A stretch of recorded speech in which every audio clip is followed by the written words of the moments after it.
Hi everyone. I'm checking in with you on Mary Magdalene Day because it's a super sacred day today partly because it's the second Pi Day or the original Pi Day, and also because of Mary Magdalene connected to the Divine Feminine, right? So sorry I haven't been around, but you won't believe what I've been doing. I've been really becoming creative and getting back to nature in my woods. And I've done, I don't know if you can see, over on the top of my cabin, I put a church window in, a stained glass window. I installed that. I actually will take you on a little tour and show you all the stuff that I've done, because I needed to do some major healing because of the trauma of my friend. And so I decided to best way to heal is to embrace nature and to become creative. So I've been spending all my time building. I built an outhouse all by myself, and I've built an outdoor shower, and I did it all by myself. And I installed that window. I finished my cabin to make it bug proof, which took a long time. I had to wallpaper all the strips with paper, and oh my god, I've been going non-stop. So I feel really healthy, and I feel very spiritually grounded. Okay, so last night I invited a whole bunch of friends over. We stayed up till 3 in the morning, had a campfire with my big ball of fireplace, and we had a great time. And it was so nice to laugh and have the ability to share this space with people, because I do believe this is a sacred spot with the tall maple trees. I'm going to show you them. Maybe you can see how big these trees are. Okay, they're just huge, and they're very, very, very sacred in many ways, because they hold all the memory of the land here. And I drink the sap from them, and eventually I want to actually have artisan maple syrup, so people can come and experience the whole maple syrup traditional way, with the horse and gathering the syrup and all that stuff. So I've been building this space to invite people here, because I wanted to change the energy, or not change it, but what should I say? I should say make it sacred, because I don't see a person leaving from material to spirit is a negative. Okay? I don't see it like that. So I think a lot of people can see it like that, but I don't. I really see it as something sacred. Oh wow, the mosquitoes are bad because it's been raining a lot here. So I'm going to take you on a little tour and show you exactly what I've been building. Okay, so this was my first project that I did, and I did this all by myself. I ended up getting inspired from the atrium that I found at an antique shop. It's all glass, and I purchased it and decided that that was going to be the roof of my future compost outhouse for living off-grid, right? So I had some old wood. This is all recycled wood that I had lying around on my property, and everything is recycled. I bought the bench from Marketplace and kind of recreated a toilet seat with it, and yeah, so that's going to be the outhouse with all screened in, and I have a solar light there. So I was pretty happy with how it turned out. And then I thought, well, if people are coming, eventually I want to be able to do a sweat lodge, and that's my goal, is so that we can cleanse the body and make it balanced with spirit, right? Because I have ley lines running through here, and that is important to spend time on the ley lines, because they give you energy and they rejuvenate you. Okay, so then I was like, okay, well, if people are going to be sweating in the sweat lodge, they're going to need to have a shower after. So this isn't finished yet, but I also did this all by myself. and I've got the roof up, and I'm going to make a changing room in the front and a shower in the back, and it's all done through propane pump that heats, well, the pump, you know, on a 12-volt battery system that actually heats the water through propane. Okay, so I'm pretty excited because these are the first buildings. Well, when I was like 10 years old, I, I built a little dollhouse that was probably about this size. It stayed up for quite a while, but anyhow, I haven't built anything this big since I was really, really young. And this is my new puppy. She's crazy. I called her Lucy because she came when all the fireflies were out. You won't believe how many fireflies were here last night when we had our little get together. It was so magical. They're just everywhere, you know, just it's just inspiring because, you know, the fireflies bring light, right? And so I called her Lucy, for Luciole in French, is because of the chemical reaction the fireflies do. It's a luciferin. And so then we get into the whole Lucifer, you know, fear that Lucifer is evil and all this, but I do understand that he's a light bringer, and I don't see it as an evil being. So he's bringing light into the world, and that's what we need to do to transmute the darkness, right? You have to see the positive in things, because if you get to the point where you're just seeing the negative, you are actually adding to the darkness. So that's what I want to talk about. Okay, I want to go and talk about this because I feel people are kind of stuck a little bit in the darkness. Okay, so now we're going to go into the darkness here, and I fixed this all up so you can see this church window is actually a Presbyterian church that was very close to the church where my husband died. So I found this window. It just happened. I didn't know that that's, you know, the window, but the storekeeper told me that's where it came from. I was like, I couldn't believe it. So I installed that. It wasn't easy to get that hole in the wall and get it up there and build the frame around it and all that, but I did it. And I fixed this all up and cleaned it all up even more. I took the old stove out, and this is my little paradise place, you know, where you can come down and just enjoy. Okay, so I just want to talk about the light and the dark and what that means for us, and what our job is in all of this craziness that we've been exposed to. Okay, so I'm mosquito free. So I wanted to talk about how the darkness kind of consumes you by, in a way of believing that you're responsible to expose it or take it down. Okay, if you understand from the Rosicrucian philosophy, and I'll give you a link to a doctor, Dr. Robert Gilbert, that has done some podcasts about the philosophy of the Rosicrucians. Now, they believed that when you incarnated into this realm, that you were crucified. And that's why they used the cross, and they put the rose in your heart, okay? So when you have your heart open and all your chakras working, you don't basically see the darkness as a negative thing. You actually see it as a gift to help you absorb the darkness and become grateful for what it's teaching you. Okay, and that was the process I had to go through.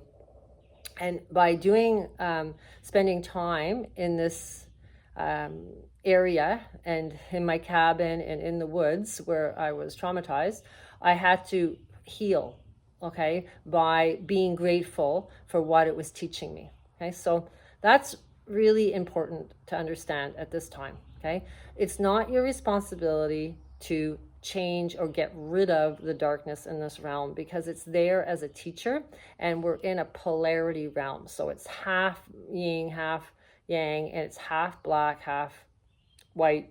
And you have to see it as something that you can absorb, the dark matter, and then transform it because your light is so big, you are showing it love for what it's taught you. Okay, that's the tradition of the Rosicrucians, to see the positive in everything. Okay, it's a tradition in their teaching. Now, I totally believe this. I guess I maybe have Rosicrucian philosophy in my soul, okay, because I've always been gravitated towards roses. I grew a lot of roses. I had a rose ring, you know, the rose, and now we know the rose is the pent, okay, but this is all to do with your chakras. So they were like kind of working with the Gnostic teaching that came from Egypt, and you know, which eventually, previous to that, it came from Atlantis. Okay, so this is all teaching of understanding how to transcend above the polarity. Okay, it's like being in a bad marriage and then complaining about the marriage but not doing anything about it to get away from the, you know, like you have to just like walk away in a way. And it doesn't mean that you're not caring. Okay, you're actually understanding that if you're constantly angry at the darkness, you're actually feeding it. Okay, you're making it stronger. So it's really, really important to disconnect yourself from the energies if it's making you sad or making you angry, or you know, you have to kind of walk away from that part and then try to build something positive from what you learned from it. Okay, so it's like transmuting the dark matter to be able to manifest something better, because you can't change the past. Like all the darkness that's happened in the past, you can't change that. It's happened. Okay, all you can do is create the future. And you can't create a positive future if you're angry, or you believe that it's your job to make the darkness go away. Okay, because the darkness, it's kind of egotistical to think that. Okay, that's how I believe. If you think that I'm going to get rid of the darkness in this world and it's my responsibility to do that, you're going to get sick. Okay, because you're actually believing it has a lot of power and that you have to squish that power. By believing it has power, you're feeding it to have power. Okay, so you have to just go, it's not part of my belief system. I'm not saying it's like I don't believe that there's darkness in the world. I do, but my responsibility to it is to just be light. Okay, so when you're sad or you know, a big shock or depression, you have to go through all the emotions of the anger and transmute it all till you get to the place where you're like, I want to feel inspired by what I've learned, right? And for me, the best way to feel inspired is to create in nature. Anything. If you want to do a little picture, you want to do some gardening, create a structure, you know, I like making twig furniture. Like I like doing all that stuff. It's like I get very inspired by making things out of nothing, right? Because it doesn't really cost you anything. It's just nature, and then you have some nails and you build. Okay, like you can build baskets, you can, whatever you want to do. It's like picture frames. It doesn't matter. It's just healing you because you're working with nature. And so that's basically what I did. I've been going like gung-ho for quite a few weeks now, like every day just going crazy. So I wanted to talk about that. And then I wanted to talk to you about dowsing. And I found out that there's a portal running through the sugar shack, which is, I'm assuming, the Irish settlers knew about, right? So they must have figured out that there's a portal here, and they built the sugar shack on the portal. Now, I was fixing the roof, because I was up on the roof, on a ladder, like lying flat on the roof, and I had somebody help me figure out where the holes were, because I couldn't see the holes, and you know, there was light shining through. So I said, okay, go get a big long pole and bang on the roof so that I see the tin bouncing, and then I'll be able to see where the hole is. So they banged 3 times, like quite loud, like bang, bang, bang. And my heart chakra was right lying on the roof to try to, you know, it was kind of like hovering over it like this.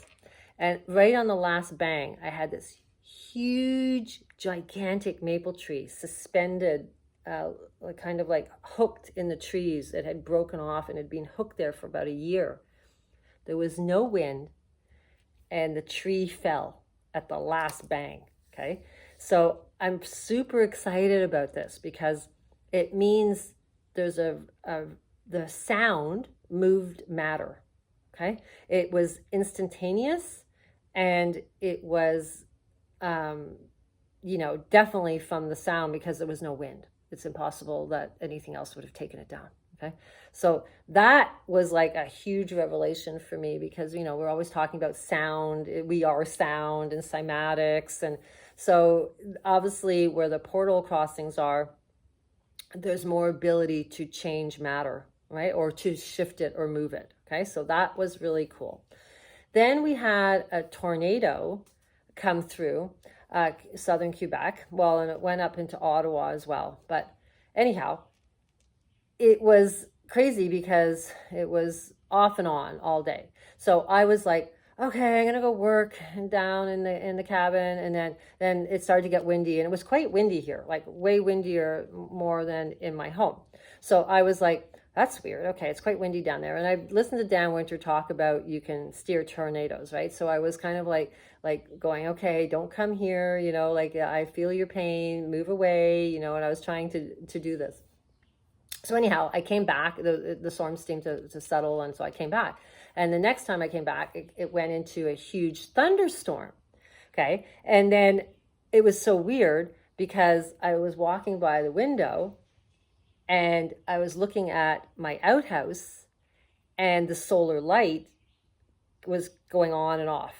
Okay, and it doesn't have a timer on it. It's either off or on from the solar power, but I've kind of hooked it in a place where it hasn't been working. I have to like undo it, put it outside, put it in the sun for it to work. So it's not getting enough sun there. So I was like, oh my God. So now when there's an electrical storm, it's changing the frequency of the light. Okay, so the light, and then it was going on and off, and then I have these firefly lights that are like on a timer that go on and off when they come on, and then they started flashing, and then they stopped, and then it came, you know, I was like, okay, it stopped, and then a little while later I went by the window again and it did it again. So I was like, oh my God, you know, like the ley line is actually, you know, speaking and communicating through the electrical. So it's the electrical and through sound. Okay, so it's really a confirmation for me that the portals are really sensitive to those things. So then I had a huge crack of thunder and lightning, and it was like came almost through the window here. It was like really loud, but it had taken a tree, a big, huge maple, I don't know, maybe about 100 yards away. It knocked the tree off, but it didn't like tumble it like this. It actually took the top off, jumped it over like 20 feet, and the tree landed straight down. So I was like, oh, wow, you know, it's like, so I've had quite a lot of different experiences starting to, you know, understand the ley line and the purpose of the ley line. Now, then I started to study more about the Druids and how they worked with the portals and everything. And in tradition, sometimes there would be voluntarily sacrificial deaths for family members. They would do that to protect the family line. Okay, so that's why I guess the Irish built on the ley lines, because it's like when somebody dies on the ley line, they could be the protector of their family. Then you can also have good energy coming through. But if you're in a low vibration, it's not good, okay? Because you're going to attract the souls that are in a lower vibration that are traveling on these ley lines. They're like highways, they're like super highways for souls that are kind of stuck between the two realms. That's what I understand. So they also tie into the number 9. And the number 9, they had originally 9 women Druids. Okay, there's not a lot of information about that, but anyhow, it's tied to the number 9, and that's very sacred in many traditions throughout the world. The number 9. Okay, so I'm just like learning as I'm going, and I'm sharing as I'm learning.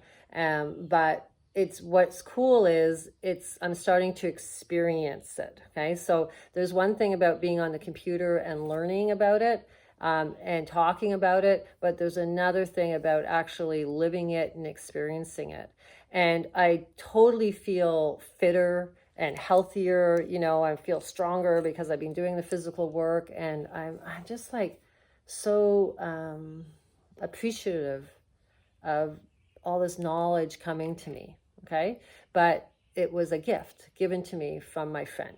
Okay, so I don't see it as something to be sad or fearful of, right? Because this is what they want you to believe, in the woods is where bad things happen. And, it's like, but this is where the Druids always did their sacred work, was within the trees, okay? Because the trees have memory.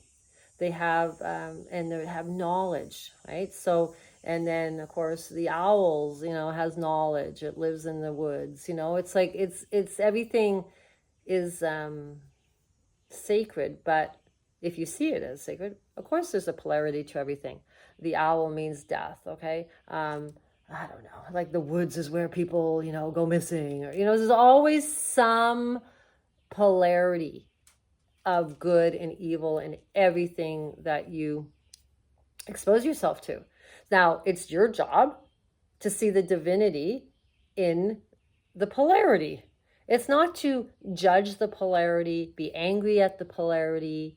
If you're seeing like music videos or movies showing you the information, and you're going, oh, they're showing us this, they're terrible.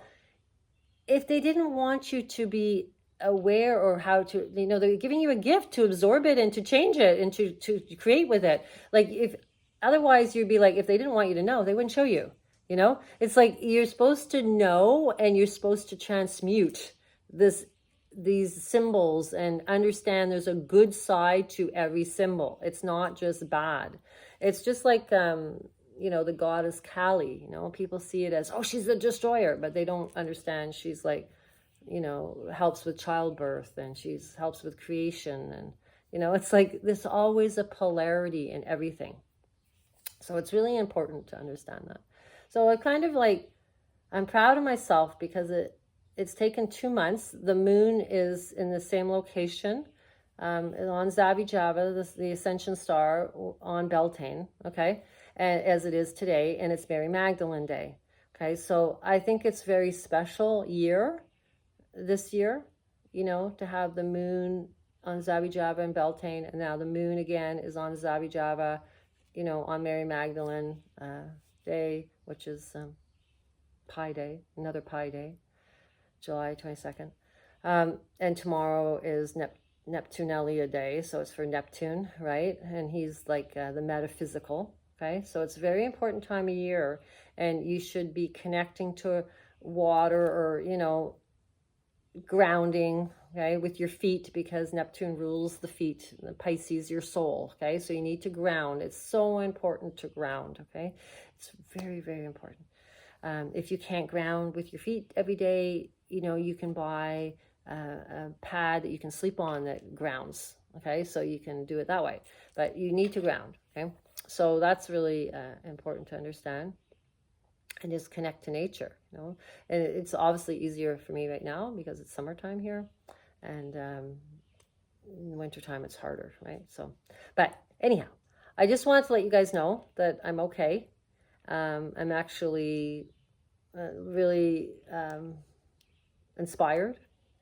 Okay, I feel like I'm creating a space that people can share and experience the energies, and start to heal their souls. We had such a wonderful time here last night with so many people, good people that are just like, salt of the earth people.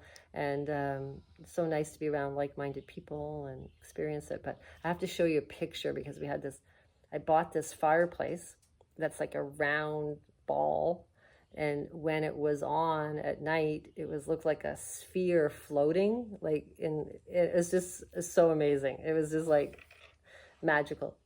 So I have to show you that, and then let you know that, yeah, create your space wherever it is. It doesn't have to be a ley line crossing. It can just be a beautiful place that you like to go, and you know, go and spend time there and reconnect to Mother Earth, because it's the divine feminine, you know. And Mary Magdalene in Christianity was all connected to that, and she was, you know, considered a prostitute or whatever when they, you know, but now they're bringing her back through the church, you know, and they gave her the feast day. And anyhow, it's just important to remember the feminine, which is the earth, right? And if we do this, if enough of us stay in a higher bliss, divine state, we will change the future. You have to bring light to change the future. And if you want to learn, like this, the greatest show, my favorite show is Outlander. They're doing another season.